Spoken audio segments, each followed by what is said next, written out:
مسئلہ میں تو بہت عرصے سے غور کرتے کرتے اس نتیجے پہ پہنچ رہا ہوں کہ اس زمانے کے فتنوں اور گمراہیوں کا اور دین کے بارے میں غلط تصور کی ایک بہت بڑی وجہ یہ ہے کہ ہر کس و ناقص بیان کرنے لگا.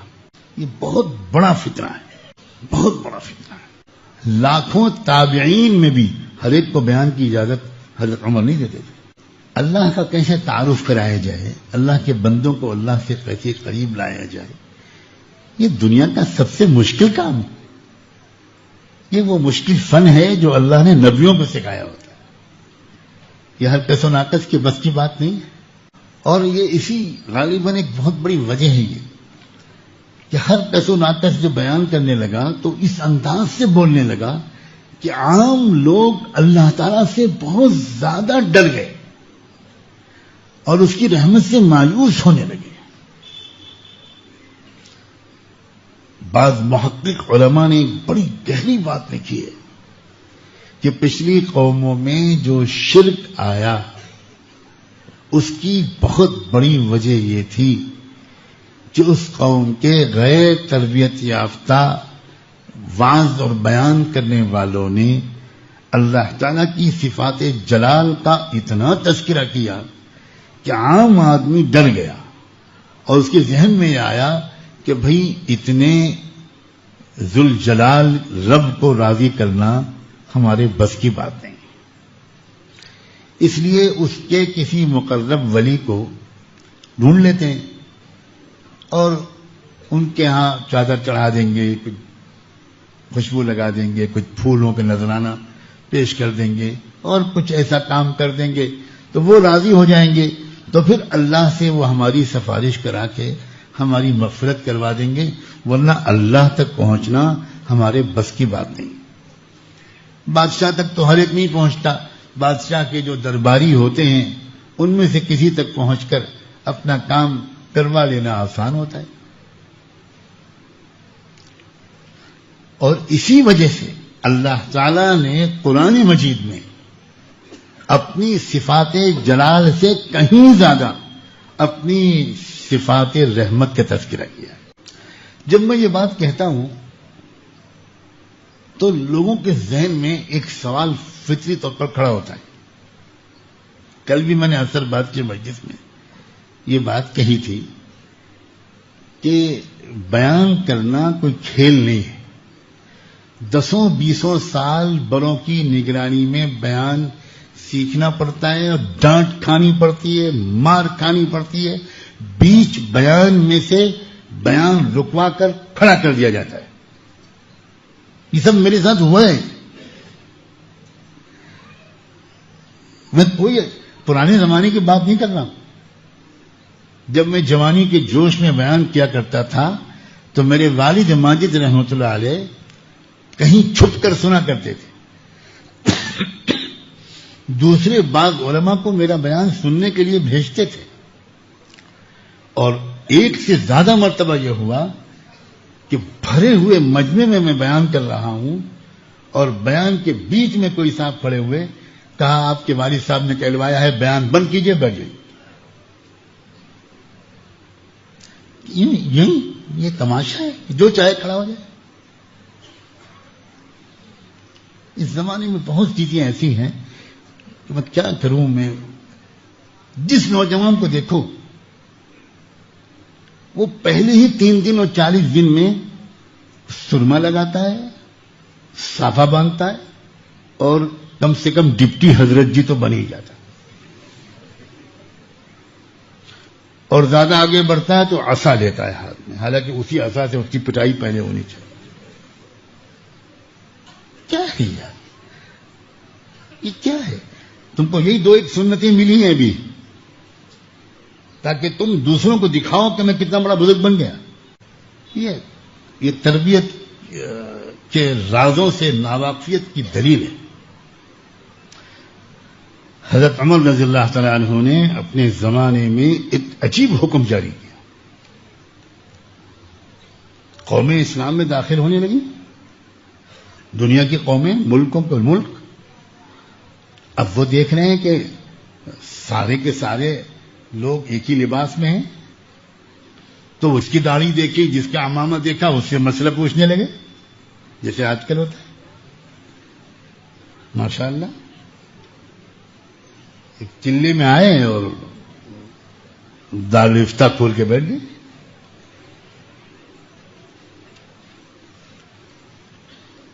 ایک بندہ بھی یہ نہیں کہتا بھائی میں مولوی نہیں ہوں، بھائی میں مولانا نہیں ہوں. جی فرمائیے جی پوچھیے طلاق کا مسئلہ پوچھیے، میراث کا مسئلہ پوچھیے. جو شہر کا مفتی اعظم بھی بتاتے ہوئے پسینے چھوٹ جائیں گے، وہ چلے والا بتا دیں گے. حضرت عمر نے حکم دیا علماء اور فقہا جو ہیں صحابہ اور تابعین میں ان کا مخصوص لباس مقرر کیا اور فرمایا جس شخص کو بھی میں علماء اور فقہا کے لباس میں دیکھ لوں گا بری طرح کوڑے ماروں گا سب کے سامنے.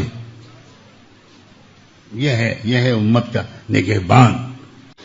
دعوت و تبلیغ کی اس مبارک محنت میں جو بیان سکھایا گیا تھا وہ والا بیان نہیں تھا 1.5 گھنٹے 2 گھنٹے 2.5 گھنٹے 3 گھنٹے والا. مصیبت تو اس میں آ گئی. مجھے 2-3 گھنٹے بولنا ہے تو علم غلم تو بکنا ہی پڑے گا. 2-3 گھنٹے کا بیان تو وقت کا شیخ الحدیث بھی آسانی سے نہیں کر سکتا. اس میں تو الٹی سیدھی باتیں اور کارگزاریاں جھوٹی بالکل سنانی پڑیں گی، کرامات سنانی پڑیں گی. یہ بیان 15 منٹ کا، 10 منٹ کا، 7 منٹ کا، 20 منٹ بس ایسا ہوا کرتا تھا. سیدھا اپنا رونا، یہ تھا بیان. حضرت مولانا الیاس رحمۃ اللہ علیہ نے اکابر علماء کے سامنے بیان کرنے کے لیے ایک میواتی کو کھڑا کر دیا. بڑے بڑے علماء دیوبند ان کے سامنے خود بیان کرنے کے بجائے ایک میواتی ان کے ساتھ تھے، ان سے کہا تم بیان. کیا بیان کیا انہوں نے؟ یہ ہے تبلیغ کا بیان. انہوں نے کہا کہ یہ حضرت جی نے مجھ سے کہا ہے کہ میں بیان کروں. میں کیا بیان کروں گا؟ میں تو اپنا دکھ اپنا رونا روتا ہوں کہ ہم تو گوبر پوچھتے تھے، مورتیاں گھر میں رکھتے تھے، ہمیں کلمہ نماز کا پتہ نہیں تھا. اور ایسے لاکھوں کروڑوں لوگ ہیں. یہ اللہ مولوی جی کا بھلا کرے، یہ آئے، ہم نے ان کو بھگایا، ڈانٹا، پھٹکارا، یہ برا نہیں مانے، پھر آئے. ایک دن ہم چلے گئے ان کے ساتھ تو ہمارا کچھ اچھا لگا، ہمارا کلمہ ہم نے سیکھا، ہم نے کچھ نماز سیکھی اور ابھی سیکھ ہی رہے ہیں. بس آپ سب کے سامنے ہاتھ جوڑ کے امت کے جاہلوں پر رحم کی درخواست کرنے آئے ہیں، بھیک مانگنے آئے ہیں کہ امت کے جو کروڑوں لوگ ہیں جن کو کچھ پتہ نہیں، کچھ ان کی فکر بھی کر لیجئے. وہ یہ بیان ہو گیا. میں بڑے بڑے مشائخ اور اکابر کو میں آج صاف کہتا ہوں، اس وقت شروع میں اشکال تھا کہ یہ مولوی ریاض کیا کر رہے ہیں کہ ہر جمن بلاکی شبراتی کو بیان کے لیے کھڑا کر رہے ہیں، یہ کر کیا رہے ہیں؟ شروع میں اشکال تھا. تو حضرت مولانا الیاس رحمۃ اللہ علیہ اس کی بار بار تاکید کرتے تھے کہ بھائی تبلیغ میں تقریر نہیں ہے، یہ تقریر نہیں کرنی تم کو تو وہاں بس اتنی سی بات کہنی ہے کہ اللہ کے سوا کسی سے کچھ نہیں ہوتا، اللہ سے سب ہوتا ہے. یہ بولو گے تو اس بولنے کی وجہ سے یہ یقین تمہارے دل میں اتر جائے گا، پھر بیٹھ جاؤ. نماز سے ہونے کا سب کچھ نماز سے ہوتا ہے، یہ بول دو اور بیٹھ جاؤ. سیدھی سادی 2-4 منٹ 5 منٹ 10 منٹ کی بات. یہ بیان نہیں ہے، یہ امت کی اصلاح کی کوشش نہیں ہے. لیکن ظاہر ہے کہ میں خالی ایک حلقے کی طرف اشارہ نہیں کر رہا ہوں، یہ بہت بڑی مصیبت ہے. ہزاروں کالجوں کے نوجوان ہم عرب ملکوں میں دیکھ رہے ہیں، یہ سارے فتنے کہاں کے لیے برپا ہوئے؟ یہ تماشے نئی نئی تحریکوں کے کیوں اٹھ رہے ہیں؟ وہاں بھی یہی غلطی ہوئی ہے کہ نوجوان لڑکے کالجوں کے جوش سے بھرے ہوئے اور انہوں نے کچھ آیتیں پڑھی، کچھ آیتیں سنی، کچھ آیتیں جہاد اور قتال کی سنی، اس پر تقریریں سنی، جوش سے بھر گئے اور بس ان کو وہ کھڑے ہو گئے. پورے قرآن کی، پورے دین کی سمجھ اور اس کے مطابق امت کو لے کر چلنا یہ بہت نازک مسئلہ ہے.